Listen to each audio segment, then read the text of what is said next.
Bismillahirrahmanirrahim. Saya ingin menanyakan terkait wakaf ya, ada di daerah Tinggal Timur yang di daerah Kapuk ya. Itu wakaf tanah ini, tanah pemerintah. Sutet. Iya. Itu bagaimana mewakafkan tak? Itu kan jawaban PPKI ya, negara.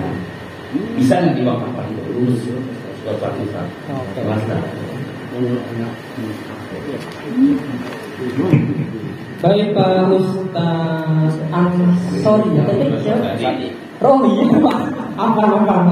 Pak Ustaz Rosadi. Jadi tadi saya menyampaikan bahwa wakif yang memberikan wakaf itu bisa perseorangan, bisa organisasi, bisa badan hukum, ya kan? Kalau tadi yang disampaikan Pak Ustaz itu tanah pemerintah, ya, sutet lah, di bawah sutet dan itu masih menjadi tanah pemerintah, maka tidak tergolong di antara tiga tadi.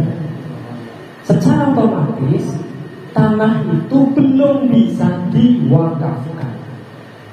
Bagaimana cara agar mewakafkan? Wah, panjang lebar nanti. Tapi intinya tanah pemerintah itu harus diketahui oleh pemerintah. Ketika pemerintah sudah menyerahkan tanah itu kepada jamaah warga, kemudian sudah ada surat-suratnya, maka tanah itu baru bisa diwakafkan. Kenapa? Karena sudah diberikan kepada warga jamaah, itu baru bisa diwakafkan. Baru saja tadi bagi saya dapat kasus bahwa ada tanah garapan. Jadi tanah garapan ini satu musola itu masjid itu bahasanya. Saya musola satu tanah garapan. Jadi alasnya itu surat pernyataan tanah garapan. Beberapa bangunan di sekelilingnya itu sudah sertifikat semua. Karena dulu sempat ada Prona program dari pemerintah yang memutihkan sehingga bisa menjadi hak milik atau sertifikat. Sekelilingnya itu sudah pada beresin semua, Prona-pronanya udah beres semua. Tinggal ketinggalan yang satu itu, musola masjid. Sampai sekarang masih tanah garapan. Jadi susah mau diapa-apain. Tetapi sudah lama ada bangunan ibadahnya, tempat ibadahnya sudah terbangun sudah lama, tetapi alasnya masih tanah garapan. Saran saya yang saya berikan kepada beliau adalah selama tidak ada yang menggugat dan mensengketakan itu, tetaplah seperti itu dibuat ibadah tanpa harus mengurusi surat menyurat itu. Karena kalau mengurusi surat menyurat itu langkahnya jauh ke kecamatan, kemudian ke pemerintahan kota sampai ke Pemprov, karena itu tanah pemerintah kan. Ketika sudah ada izin, pemerintah pun ada dua opsi, antara memberikan atau menghibahkan tanah itu kepada jemaah. Opsi yang pertama, pilihan pertama, atau pilihan kedua, jemaah menyewa atau menggunakan ya bahasanya. Jadi per berapa tahun itu nanti mengurus surat sewanya. Per 5 tahun atau 10 tahun? 10 tahun. Jadi per 10 tahun dia akan mengurusi itu terus. Karena tadi alasnya atau hak alas dasar dari tanah itu adalah tanah garapan, tanah pemerintah lah, begitu. Intinya selagi pemerintah enggak ikut digunakan saja. Ya, selagi tidak disengketakan, monggo silahkan digunakan. Jadi sodakonya pemerintah lah. Karena kalau ngurusin itu panjang nanti rentetannya. Jadi capek sendiri jamaah. Kasihan. Begitu, makanya saya menyarankan itu, pilihannya ada dua. Monggo silahkan. Mau dipilih mana ya itu terserah beliau. Gitu. Mungkin itu Ustaz cukup. Kalau ada tambahan yang lain silahkan Ustaz. Pak Ustaz. Assalamualaikum warahmatullahi wabarakatuh. Assalamualaikum. Saya bisa di Indonesia ya. berhubung saya sebagai orang ustaz, jadi sedikit panggil ustaz. Nama saya Misi, saya tinggal di RT 07 RW 011, yang mana sampai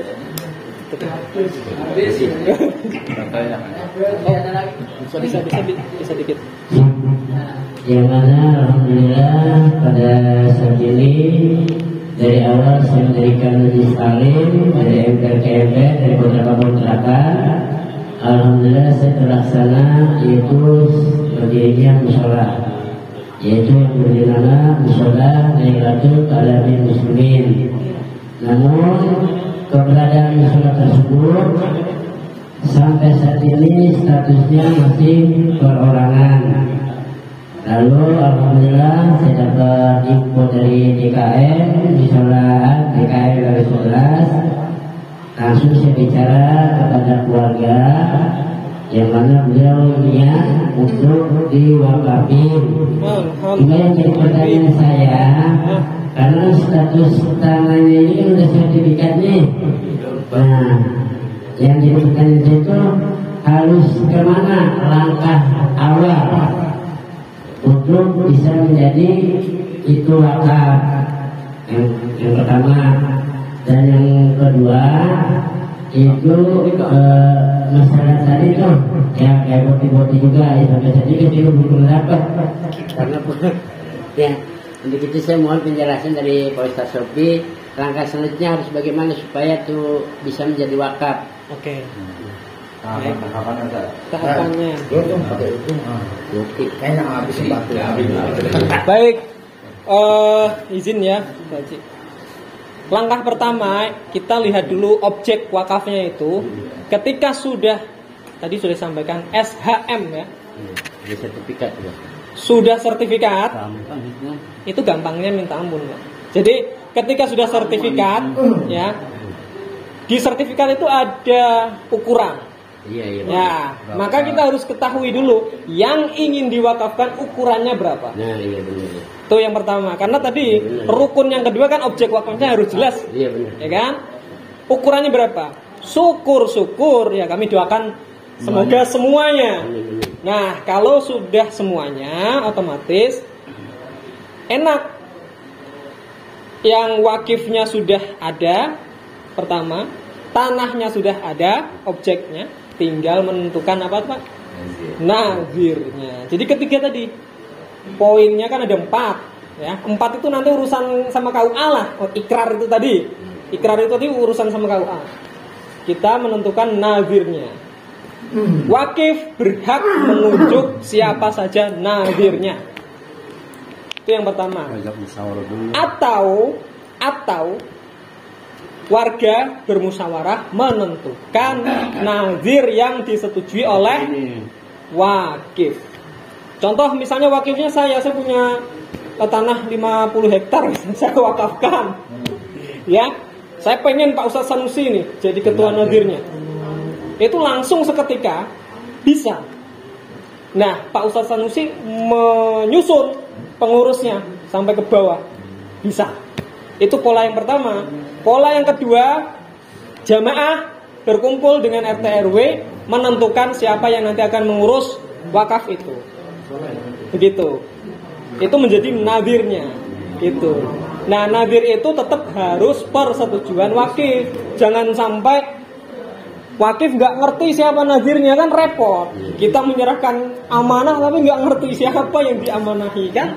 Nah, jadi poin yang ketiga atau rukun yang ketiga terpenuhi dulu. Ketika sudah ada nazirnya, baru ikrar atau sigot atau akad di KUA Cengkareng. Jadi semua wakif, nazir, kemudian berkas dokumen itu lengkap, termasuk yang saksi ya. Nanti ada saksinya 2 orang saksi. Itu nanti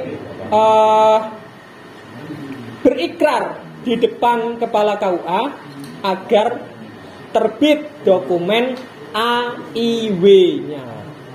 AIW itu singkatannya Akta Ikrar Wakaf.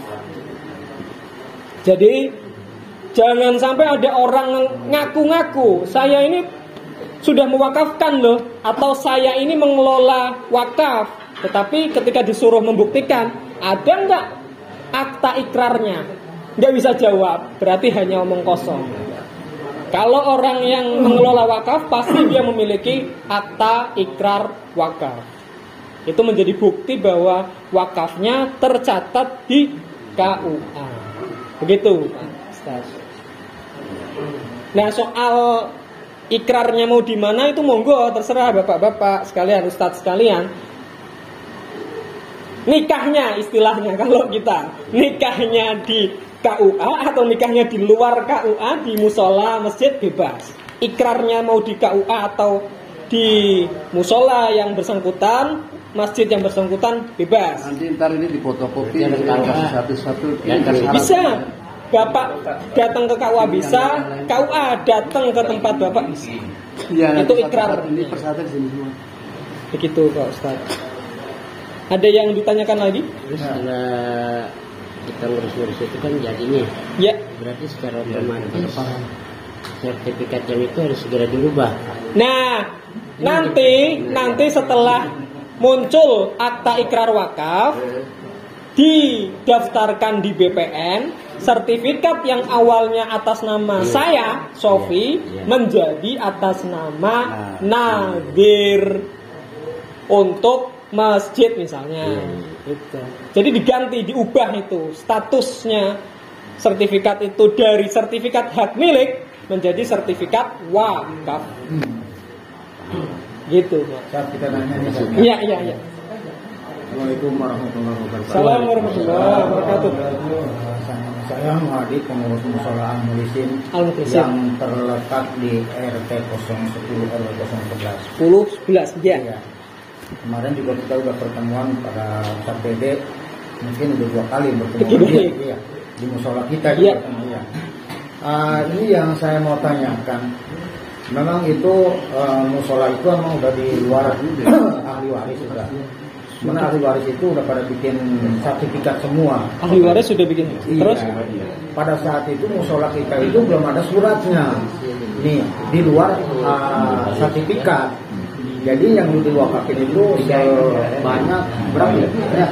27 meter. Gimana? Yang apa? Yang diwakafin itu sebanyak 27 meter. Oke, yang diwakafkan 27 meter. Baik. Lalu untuk solusinya ini untuk bukan mengurus suratnya. Iya.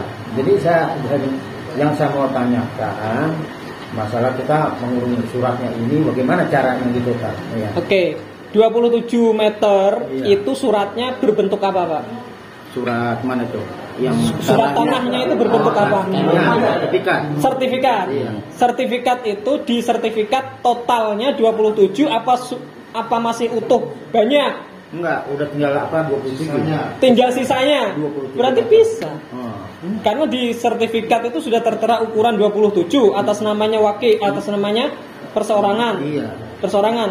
Ya seperti tadi yang saya sampaikan itu, bahwa sertifikat atas nama Sofi ukuran 27 letaknya di sini sudah lengkap itu akan saya wakafkan untuk masjid musola, nadirnya siapa, setelah itu baru ke KUA untuk ikrar. Jadi kalau ini kan apa tadi yang dikatakan itu belum ada penyerahan wakaf nanti ya? Belum. Iya.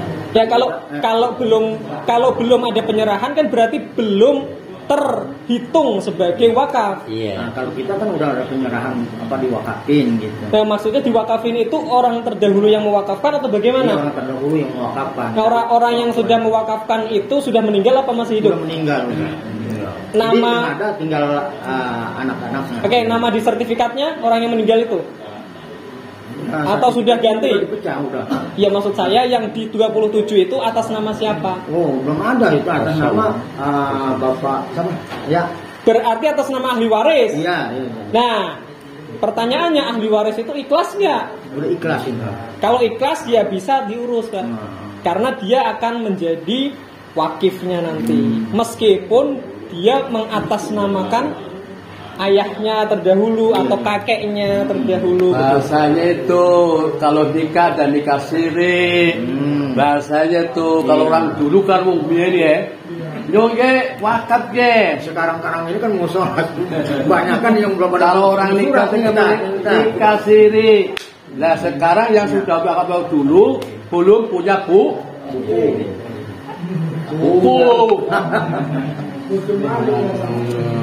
Buku maling. Ya ini sudah jelas dulu. Iya. Sudah jelas, maksud saya ada pertanyaan lain atau cukup? Insya Allah cukup ya. Nanti begini Bapak Ustadz, saya nanti meninggalkan nomor HP. Nah siapa tahu nanti ada kontak dan sebagainya bisa menghubungi saya. Next ya maksud saya. Kan ini agak malam dan sebagainya. Silakan Ustadz. Itu bikin surat pernyataan wakaf melalui formulir apa surat apa bikin pakai tangan? Nah nanti saya sampaikan formulirnya.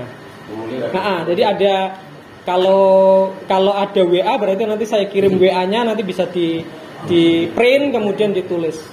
Saya kasih contoh. Persyaratannya udah di sini nih, nanti saya fotokopi satu-satu nih. Jadi biar gampang tuh. Iya. Jadi ya mau bikin nadir nanti juga ya rapat seperti ini, kan membentuk nadir ya seperti ini nih. Undang rapat gitu. Iya, kalau kita nggak tahu jadi tahu gitu. Nanti dia saya nanti kalau ya ini ada beberapa item.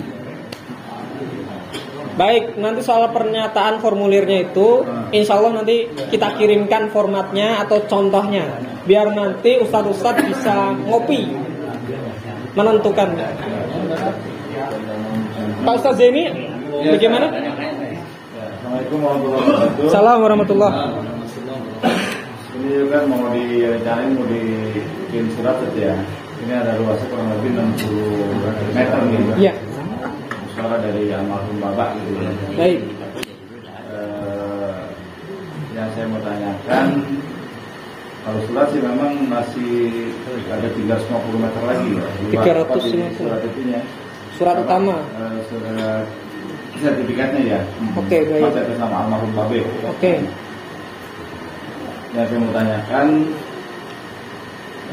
kalau surat kematian saya lengkap semua ya, termasuk surat pernyataan waris juga udah ada semua lengkap gitu ya. Baik.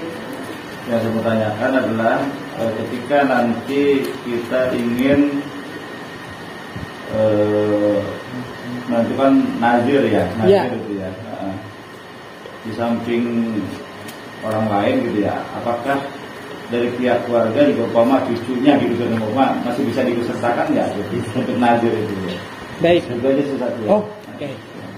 Pertama Pak Ustadz Zaini, jadi tadi saya sempat mendengar 350 meter. Iya. Itu sertifikatnya. Iya. Sementara yang mau diwakafkan 60 meter. Ya. Pertanyaan saya lagi, apakah 60 meter itu sudah terpecah atau belum? Belum. Oke, belum. Masih jadi satu ya. Baik. Masih jadi satu. Oke. Jadi tadi saya sempat menyinggung bahwa objek wakaf ini pertama harus clear atau harus jelas. Ya. Ketika 350 itu sertifikatnya kemudian ingin diwakafkan hanya 60. Ya. Ya, kira-kira 60 meter. Nanti khawatir kami ketika prosesnya di BPN itu semua di bukan jadi sertifikat aslinya khawatir ditahan di BPN untuk dikeluarkan yang sertifikat 60 itu. Khawatirnya begitu. Karena sempat ada kasus. Jadi ada kasus dia itu masih girik utama kalau tidak salah. Jadi girik utama misalnya 200, kemudian dia mewakafkan hanya 100. Ketika diurus di BPN, girik itu nggak balik. Jadi girik itu nggak balik. Iya, ditarik kemudian keluarnya yang sertifikat yang 100 itu, wakafnya itu yang 100 itu. Khawatir kami. Maka sarannya adalah monggo dipecahkan dahulu melalui notaris atau sejumlah yang ingin diwakafkan. Itu ya mecahnya itu bebas ya, bisa sertifikat atau akta hibah. Itu bisa.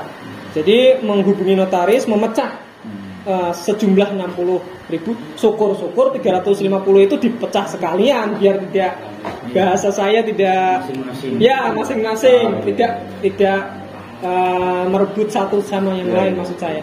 Jadi dipecah dulu sampai 60 meter itu, kemudian surat yang 60 meter itu bisa didaftarkan ke KUA untuk diikrarkan menjadi akta ikrar wakaf.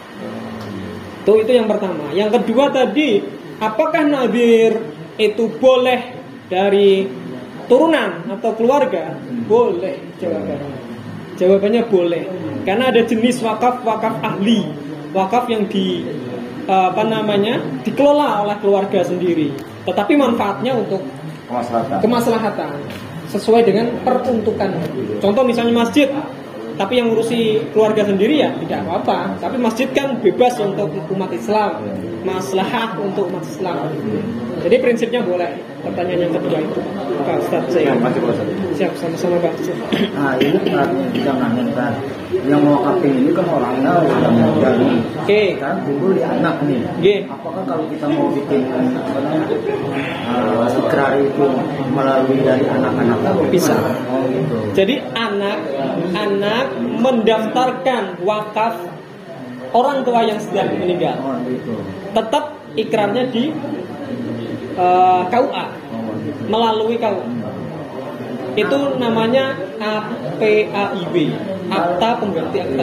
Kalau anaknya nih, ahli warisnya itu semua ada 5, kemudian yang satu meninggal nih, itu bagaimana solusinya? Maksudnya yang satu meninggal itu? Ya anaknya kan ada 5 nih. Anak yang wakif. Oh ya. Anak wakif. Ya. Enggak apa-apa Pak. Jadi dia perlu tanda tangan biasa masalahnya? Ya enggak, kalau sudah meninggal enggak usah. Oh enggak usah gitu. Kalau ahli warisnya misalnya kakek meninggal, kemudian anaknya hanya 4 yang masih hidup, ya berarti tanda tangan yang masih hidup saja. Oh, yang meninggal enggak usah. Oh gitu. Kali dia anaknya dia lagi itu enggak. Itu boleh juga cucunya misalnya. Iya. Ini salah satu mewakili. Gitu ya. Lebih kuat lagi. Gitu. Lebih kuat. Tapi 4 yang tadi juga cukup kuat untuk pernyataan ini ya, wakaf ahli waris. Gitu.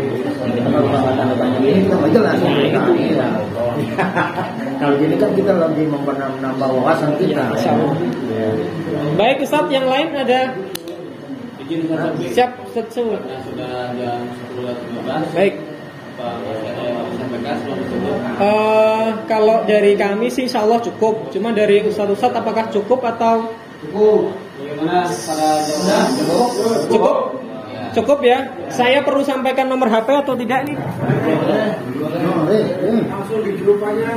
Mungkin nanti Saya nggak masuk grup. Oke.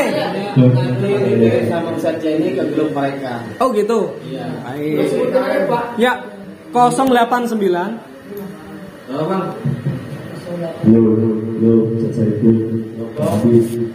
089 53 50 500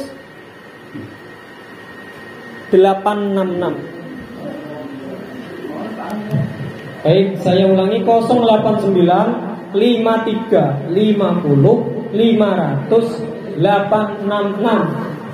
Monggo silakan Tuan Guru semua, Ustadz sekalian yang ingin konsultasi apapun langsung WA saya. Monggo.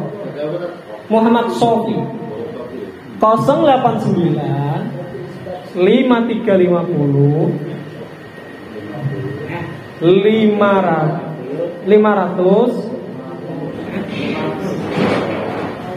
866. Bel aja dari sini bel ke sini nyambung nggak kira-kira dari sini kalau. Oh. Bisa. Iya. Nah, tidak hanya soal wakaf aja, Bapak sekalian bisa konsultasi kalau mau nambah istri. Daftar aja sini.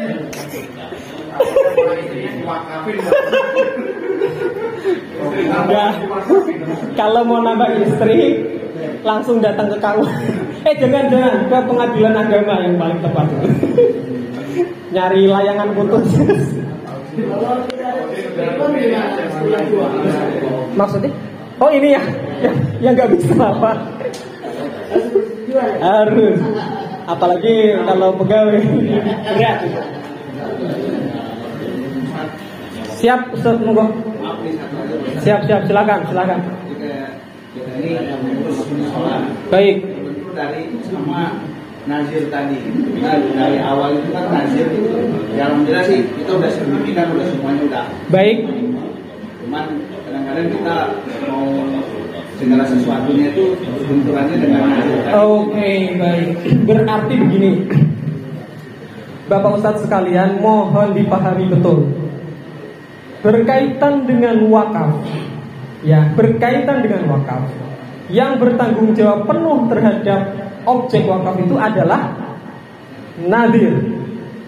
Sementara pengurus masjid, DKM masjid, bertanggung jawab penuh berkaitan dengan imaroh, idaroh, riayah. Jadi perlu dipahami betul hubungan antara DKM dengan nadir. Nah, yang menjadi persoalan kadang kita itu gemes nih sebagai DKM. Nadirnya ini kayaknya nggak gerak-gerak dan sebagainya, begitu kan? Nah, mohon dilakukan dengan cara-cara yang santun dulu. Dikasih pemahaman dulu para nadirnya ini agar benar-benar mampu mengelola zakat, mengelola wakaf dengan baik. Karena ketika nadir itu tidak diganti, yang ada malah menjadi sengketa di kemudian hari. Khawatirnya begitu. Dan saya rasa banyak nadir-nadir ini yang belum tahu bahwa dia harus diganti atau diperpanjang 5 tahun sekali. Nah, peran Bapak Ustadz sekalian sebagai DMI, DKM Masjid Mushola itu menjadi penting untuk memberikan wawasan mengenai nadir, wakaf dan lain sebagainya. Meskipun itu mungkin terlihat sulit, tetapi harus diupayakan Pak Ustadz. Saya tahu betul ada semacam bersinggungan dan sebagainya. Saya paham betul. Dan rata-rata nadir yang afan ini sudah berujur itu cenderung kurang gesit langkahnya. Jadi saran saya ya persuasif atau berbicara baik-baik.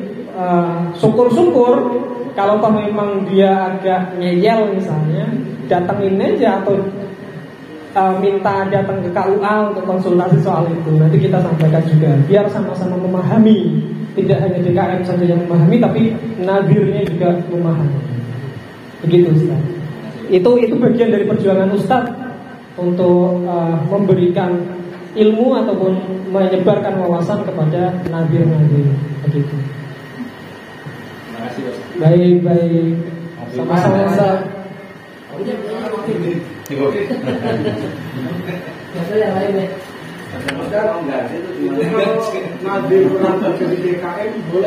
Nah, nadir merangkap jadi DKM tidak ada larangan.